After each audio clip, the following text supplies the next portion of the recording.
ایک حضرت معاویہ بن ابی سفیان رضی اللہ تعالیٰ عنہ کی یہ فضیلت ہے جس کو ہم میں سے کوئی بھی نہیں پہنچ سکتا کہ وہ صحابی ہے، اس میں کوئی شک نہیں، یہ فضیلت ہے اور یہی ایک فضیلت ہے جو ثابت ہے۔ اب آپ خود دیکھ لیں کہ وہ بابی ہیں، علمی کتابی ہیں یا فلمی کتابی ہیں، اب یہ فیصلہ آپ کیجیے گا۔ امیر معاویہ رضی اللہ تعالیٰ عنہ کے ٹاپک پر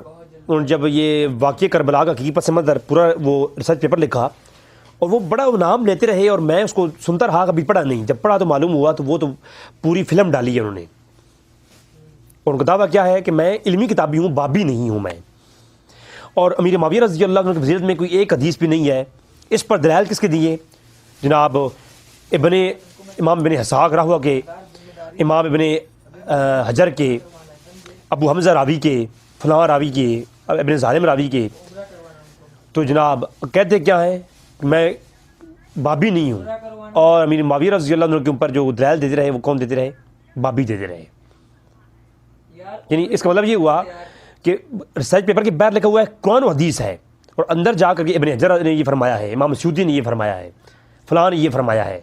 تو یعنی پوری فلم ڈالی ہے نا انہوں نے۔ اچھا، حالانکہ امیر معاویہ رضی اللہ تعالیٰ کو جب وہ صحابی رضی اللہ تعالیٰ عنہ کہتی ہیں، ساتھ میں یہ کہتے ہیں رضی اللہ تعالیٰ عنہ وہ صحابی رسول ہیں، بس اتنے ہی ثابت ہے کہ وہ صحابی رسول ہیں۔ کیا کہتی ہیں؟ امیر معاویہ رضی اللہ عنہ صحابی رسول ہیں، بس اتنا ثابت ہے، اس سے آگے کوئی فضیلت ثابت نہیں ہے۔ پہلی بات تو یہ، میرا کلپ آ چکا ہے 1 گھنٹے کا، کہ جب صحابی ہونا ثابت ہو گیا تو پھر وہی ایک ہی فضیلت ہی کافی ہے، لیکن صحابی بھی کہو، رضی اللہ تعالیٰ عنہ بھی کہو، اور ساتھ میں ویب پیپر میں لکھو کہ وہ شرابی تھے، وہ زانی تھے، وہ فاسق اور فاجر تھے، واجب القتل تھے، قاتل تھے۔ اب ایک بندہ یہ کہہ رہا ہے وہ اتنی فضیلت ثابت ہے، وہ صحابی ہیں، صحابی کہہ رہا ہے اور رضی اللہ بھی کہہ رہا ہے۔ ریسرچ پیپر کے اندر آپ دیکھیں نا، ہر جگہ رضی اللہ تعالیٰ عنہ، اور ساتھ میں کیا کہتا ہے کہ وہ شرابی بھی تھے، زانی بھی تھے، واجب القتل بھی تھے، یعنی ایک طرف واجب القتل بھی قرار دے دیا اور دوسری طرف رضی اللہ بھی کہہ رہا ہے، یعنی صحابی بھی ہو اور واجب القتل بھی ہے۔ یعنی کہ صحابی کی ادب یہ ہے کہ آپ اسے رضی اللہ بھی کہیں اور اسے قتل کرنے تک کا فتویٰ بھی اس کے لیے دے دیں۔ آپ خود ہی آپ دیکھ لیں، آپ یعنی ساتھ میں وہ روایتیں لکھ کر کے یہ ثابت کیا وہ شرابی تھے اور واجب القتل تھے، اور ساتھ میں رضی اللہ بھی کہہ رہے ہیں کہ ان کی فضیلت ثابت ہے، وہ صحابی بھی ہیں۔ کمال یہ میرے صاحب کا، یعنی فلم ہے نا، فلمی کتابی کا ہونا تو اسی کہتے ہیں نا، اور کسی کہتی ہیں۔ پھر آپ دیکھیں قرآن کریم میں،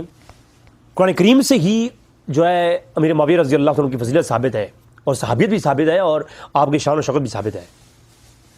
آپ خود دیکھ لیں، سورہ حدید کے اندر آیت نمبر 10 میں جب اللہ نے یہ تذکرہ کیا اور اللہ نے فرمایا کہ فتح مکہ کے پہلے والے مسلمان جو ایمان لائے اور جو بعد میں لائے، تو اللہ نے دونوں کے ساتھ وعدہ کر رکھا ہے کہ وہ جنتی ہیں، وعدہ احسان کر رکھا ہے۔ تو فتح مکہ کے بعد ایمان لانے والوں میں اور قتال کرنے والوں میں اور جہاد کرنے والے امیر معاویہ رضی اللہ عنہ شامل ہیں، سب کوئی مانتا ہے، ہر کوئی مانتا ہے، تو اس کا مطلب اللہ نے ان کے ساتھ جنت کا وعدہ کر رکھا ہے۔ یہ وضاحت اس آیات کے اوپر وضاحتاً میں گفتگو کر سکتا ہوں، لیکن میں مختصراً یہاں بیان کر رہا ہوں۔ پھر سورۃ توبہ کی آیت نمبر 10 ہے، وہ سابقون والاولون من مہاجرین والانصار، وہ جو سابقون میں جو ہے مہاجرین اور انصار ہیں، اور پھر ان کی جو اتباع کی، الذین اتبعوہم، اور جو ان کی اتباع کرتے ہیں، یعنی مہاجرین اور انصار وہ صحابی ہیں، اور ان کی جو اتباع کرتے ہیں سابقون صحابہ کرام میں سے، یعنی اولون صحابہ کرام ہیں، جو ان اول صحابہ میں سے جو مہاجرین و انصار ہیں، ان کی جو اتباع کرنے والے ہیں وہ بھی جنتی ہیں۔ اللہ نے فرمایا اللہ نے ان کے ساتھ جنت کا وعدہ کر رکھا ہے۔ تو ان کے اتباع کرنے والے مہاجرین اور انصارہ کے اتباع کرنے والے مہاجرون میں سے ایک جو ہے امیر معاویہ رضی اللہ تعالیٰ عنہ بھی ہیں۔ تو قرآن کی آیات سے واضح ہوتا ہے کہ امیر معاویہ رضی اللہ تعالیٰ عنہ وہ صحابی رسول ہیں، اور ان کے بارے میں ایسے لفظ استعمال کرنا، وہ شراب پیتے تھے، اس طرح کے لفظ وہ آلریڈی میری گفتگو اس کے اوپر آ چکی ہے۔ اب چند ایک یہاں مختصر باتیں میں کر کے اجازت چاہوں گا کہ جب یہ دلائل پیش کرتے ہیں امیر معاویہ کو غلط ثابت کرنے کے لیے، تو کیا کہتے ہیں؟ امام اسحاق نے فرمایا ہے جناب، امام فلاں نے فرمایا ہے جناب، تو بابوں کی باتیں لاتے ہیں، حالانکہ یہ بابی ہیں نہیں، یا تو ہے بابی یا پھر فلمی ہیں یہ، ٹھیک ہے۔ پھر آپ خود دیکھیں گے کہ جامع الترمذی کے اندر باب المناقب میں امیر معاویہ موجود ہے، آپ اس کے تحت جو روایتیں ہیں آپ پڑھ کے دیکھیں، آپ حیران ہو جائیں گے۔ اب ان روایتوں کو امام جو ان کے آئنسٹائن ہیں البانی، انہوں نے صحیح کہا ہوا ہے۔ اب آپ دیکھیں عمر بن خطاب نے جب عمیر کو گورنر سے یعنی معزول کیا اور پھر ان کی جگہ پر امیر معاویہ کو جو ہے وہ گورنر بنایا،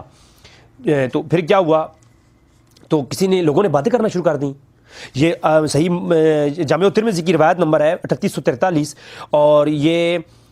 پورا باب قائم کیا مناقب امیر معاویہ کا امام ترمذی نے۔ تو اس کے اندر لکھتے ہیں کہ جب عمیر سے لوگوں نے کہا تو عمیر نے کہا خبردار، امیر معاویہ کا جو ذکر ہے وہ خیر سے کیا کرو، کیونکہ میں نے سنا ہے رسول اللہ علیہ وسلم سے، حضور فرمایا کرتے تھے کہ اللہ تبارک تعالیٰ امیر معاویہ کے صدقے سے لوگوں کو ہدایت دے گا۔ اور اس کے ساتھ امام ترمذی نے کہا کہ ھذا حدیث حسن غریب، لیکن البانی نے کہا یہ حدیث صحیح ہے، اور سلسلہ حدیث صحیحہ کے اندر کو صحیح کہا ہے۔ مرزا صاحب کو جب مرزا صاحب کہتے ہیں نہیں البانی آئنسٹائن ہے اور شیخ ہیں، تو اب اپنی ہی آئنسٹائن کے خلاف چلے گئے، یہ نہیں بتایا۔ پھر دوسری حدیث یہاں پر موجود ہے کہ جو ہے حضور نے فرمایا، مناقب امیر معاویہ کے اندر روایت موجود ہے کہ حضور نے فرمایا کہ یہ امیر معاویہ ہادی اور مہدی ہے۔ اس روایت کو بھی البانی نے کہا ھذا حدیث صحیح، سلسلہ حدیث صحیحہ کے اندر بھی اور اس کی تخریج کرتے ہوئے بھی۔ تو یہ کہانی نہیں اور کیا ہے، ان کا اپنا آئنسٹائن کہہ رہا ہے حدیث صحیح ہے، لیکن یہ بیان نہیں کر رہے۔ ہاں ابن حجر نے لکھ دیا جناب کہ فلاں نے یہ کہا ہے کہ ان کی شان میں، ان کی روایت میں کوئی حدیث صحیح نہیں ہے، یہ بھی پورا قول نہیں دکھایا جاتا۔ ابن حجر نے اس سے آگے اور بحث کی ہے، انہوں نے تو یہ بھی کہا ہے ابن حجر نے کہ کچھ لوگوں نے کہا ہے کہ ان کی شان میں کوئی صحیح حدیث وارد نہیں ہے، لیکن انہوں نے یہ بھی فرمایا ہے کہ ان کی صحیح بخاری کے اندر قول ہے کہ وہ فقیہ ہیں، یہ فضیلت پر مبنی ہے، دلالت ہے، یہ اس پر احمد کی اور بحث ہے، لہٰذا یہ کہانی کرائی جاتی ہے۔ اور پھر کہتے ہیں کہ انہوں نے کہا کیا کہ امیر معاویہ کو حضور نے بد دعا دی تھی کہ اے معاویہ تیرا پیٹ نہ بھرے، وہ صحیح مسلم کی جو روایت ہے، روایت کا نمبر ہے 2604، اللہ تبارک تعالیٰ معاف فرمائے۔ اب یہ روایت کے اوپر جو باب باندھا ہے مسلم نے نا، وہ باب باندھا کیا ہے کہ اگر رسول صلی اللہ علیہ وسلم کسی کو لعنت کر دیں یا حضور کسی کو برا بھلا کہہ دیں تو اس پر بھی اس کو اجر و ثواب ہے، یہ مسلم نے باب باندھا، اس کے تحت یہ روایتیں لائی ہیں۔ پہلی بات تو یہ ہے جب حضور نے یہ فرمایا نا کہ اے امیر معاویہ کا پیٹ نہ بھرے، تو یہ محاورتاً ہے، ایسے تو کئی اور چیزیں ہیں، جیسے کہ حضرت علی کو فرمایا کہ ابو تراب، تو اب اس کا مطلب یہ نہیں ہوگا کہ ابو تراب کا اصل معنی آپ لیں گے، بلکہ یہ حضور نے ایک محاورتاً عرب کے معنی میں محاورہ بیان کیا۔ ابو ہریرہ کہہ دیا ابو ہریرہ، اس کا مطلب یہ نہیں کہ ابو ہریرہ ہر وقت کھیلتی تھی بجلیوں کے ساتھ، یا ابو تراب کا یہ مطلب نہیں کہ حضور حضرت علی جو ہے وہ مٹی کے ساتھ مٹی کا کاروبار کرتے تھے۔ یہ صرف محاورتاً حضور کسی کو عرب کے اندر ایک رواج تھا، محاورتاً آج بھی ہم کہہ دیتے ہیں اپنی زبان میں محاورتاً کسی کے لیے۔ اب حدیث کے اندر ہے حضور فرماتے تیری ناک خاک آلودہ ہو، اب خاک یہ حضور بدعا نہیں دے رہا ہے، اے تیری ناک خاک آلودہ ہو، تیری ماں تجھ پر روئے، ایسے کئی اور محاورے ہیں۔ ابو ذرا کو حضور نے فرمایا اے ابو ذرا تیری ناک خاک آلودہ ہو، تو اس کا مطلب یہ نہیں کہ حضور بدعا دے رہے ہیں، حضور ایک محاورہ ہے، عربی کے اندر کہا جاتا ہے۔ لہذا پہلی بات تو یہ ہے کہ حضور نے محاورتاً فرمایا ہے، اس کو بدعا نہیں کہہ سکتے، اور اگر بدعا بھی ہو تو پھر حضور یہ باب باندھا امام مسلم نے، اور روایتیں لائے ہیں کہ حضور کسی کو برا بھلا بھی کہہ دیں تو وہ برا بھلا بھی کہنا، بدعا دینا بھی حضور کی جو ہے وہ باعث برکت ہے، اور اس کے اوپر اجر و ثواب ہے۔ اور صحیح بخاری کی روایت ہے، میرے صاحب تو علمی کتابیں نہیں ہیں بلکہ فلمی کتابیں ہیں نا، میں آپ کو صحیح بخاری کی حدیث سناتا ہوں۔ صحیح بخاری کی حدیث نمبر ہے 6361۔ اب روایت آپ دیکھیں، ابو ہریرہ فرماتے ہیں حضور فرمایا انہو سمع النبی، میں نے سنا یقول اللہم فانہما مؤمن سببتہ، حضور نے فرمایا اگر میں کسی مومن کو گالی دے دوں، برا بھلا کہہ دوں، سببتہ فجعل ذالک لہو قربۃ الیک یوم القیامہ، حضور فرما رہے ہیں اگر میں کسی صحابی کو برا بھلا بھی کہہ دوں، کسی پر لعنت کر دوں، کسی کو بددعا دے دوں، کسی کو گالی دے دوں، سببتہ تو فجعل ذالک لہو قربۃ الیک یوم القیامہ، تو اے اللہ تو اس کے لیے بھی قربت کا ذریعہ بنا دے۔ جو میں نے برا بھلا کسی کو کہا ہے نا، تو میں کسی کی ڈانٹ ڈپٹ کی ہے اگر کسی نے، یہ سبب تو کا معنی میں نے پہلے ایک میری ایپیسوڈ آئی تھی، میں نے بتایا تھا کہ جب انبیاء کے لیے آئے گا تو وہ گالی نہیں مراد ہوگا، صحابہ کرام کے لیے آئے گا تو گالی مراد نہیں ہوگا، ڈانٹ ڈپٹ یا تنقید کرنا اس معنی میں آئے گا۔ تو حضور ہمارے جب میں کسی کو تنقید کر دوں، برا بھلا کہہ دوں، تو اے اللہ تو اس کے لیے یہ رحمت کا اجر کا ثواب کا طریقہ سبب بنا دے، اے اللہ تو اس کے لیے یہ اجر ثواب بنا دے۔ تو امیر معاویہ کو اگر حضور ڈانٹ ڈپٹ بھی کر رہے ہیں تو حضور اور صحابہ کو بھی ڈانٹ ڈپٹ کرتے تھے، تو اس سے مراد کیا ہے کہ یہ حضور کا مطلب یہ ہے کہ اے اللہ تو اس کو اجر ثواب جو ہے اس کا اجر بنا۔ تو میرے دوستو اس ویڈیو کو بنانے کا مقصد یہ ہے وقت کی کمی کی وجہ سے میں نے جلدی میں اس چیز کو کور کیا کہ یہ بہت بڑا فلم ڈالی ہے مرزا صاحب نے کہ وہ امیر معاویہ رضی اللہ عنہ کی فضیلت میں کوئی حدیث نہیں ہے، اور حضور نے بددعائیں دی ہیں امیر معاویہ کو، تو یہ بددعائیں نہیں ہیں، حدیث سے موجود ہیں صحیح سند کے ساتھ جو میرے صاحب کو نظر نہیں آئیں کیونکہ وہ فلمی کتابی جو ہیں، اور جو حدیث سے موجود ہیں اگر حضور نے یہ کہا ہے کہ امیر معاویہ تمہارا پیٹ نہ بھرے تو محاورہ تن کہا ہے،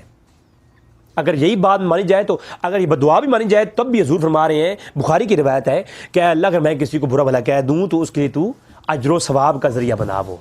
اللہ تبارک تعالیٰ سے دعا ہے کہ رب تعالیٰ ہمیں مرزا کے یہ مکر و فریب کو سمجھنے کی توفیق عطا فرمائے۔ وما علینا الا البلاغ المبین۔